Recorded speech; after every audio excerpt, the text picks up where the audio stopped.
La Constitución de 1991 marcó un hecho histórico en nuestro país, ya que el surgimiento de la misma nace en medio de un contexto de violencia, de conflictos armados y de una crisis institucional que se estaba viviendo en el país, lo cual traería consigo diferentes transformaciones en materia de derechos, participación ciudadana, una apertura a la democracia y se buscaría la descentralización del poder.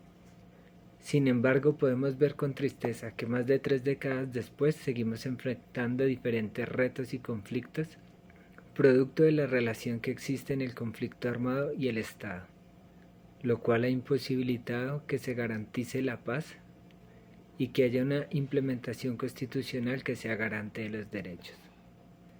Dicho esto, me gustaría saber el por qué se encuentran a favor o en contra de los cambios y la creación de la Constitución de 1991. Así que comencemos. Yo estoy a favor porque hay mucho más reconocimiento de derechos fundamentales, como es el derecho a la educación, el derecho a la salud. Entonces, por tal motivo, me encuentro muy a favor. También se reconoce mucho más el tema de los derechos humanos, el derecho a la mujer, el derecho a un trabajo digno, el voto para la mujer, que es esencial. Por eso me encuentro muy a favor. Estoy en contra porque me parece que hay una pobre implementación de los derechos. A pesar de que están enmarcados en una normatividad constitucional y de que a través de la Constitución se le quiere dar un reconocimiento, veo con tristeza que muchos de estos derechos no sean efectivos, especialmente en zonas rurales y en zonas que son marginadas de las grandes ciudades y las grandes urbes y las cuales sufren más el conflicto armado.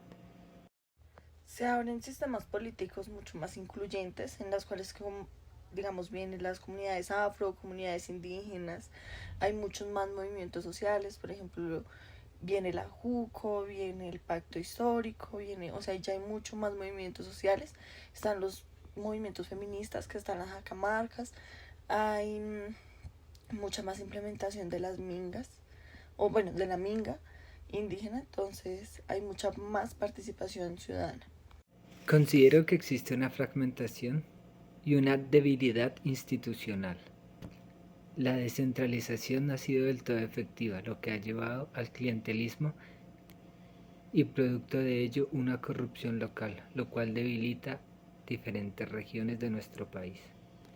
Con la Carta de 1991 sentó mucho más las bases con grupos armados, pero, y pues más adelante vienen los acuerdos de paz en el 2016, que ya se habla más del M-19, de las FARC, de la de los paramilitares, ya se habla un poco más de grupos armados como, ¿cómo se podría decir? Como legalizados de alguna manera. Existe una constante exclusión y una violencia persistente.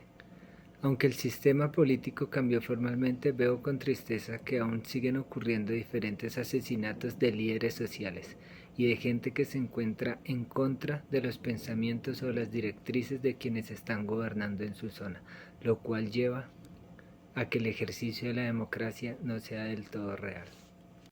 Se fortalecieron los entes territoriales, que pues eso ya ayuda mucho más a centralizar el tema territorial con las comunidades indígenas, con las comunidades campesinas, con los grupos étnicos, entonces se sentaron mucho más.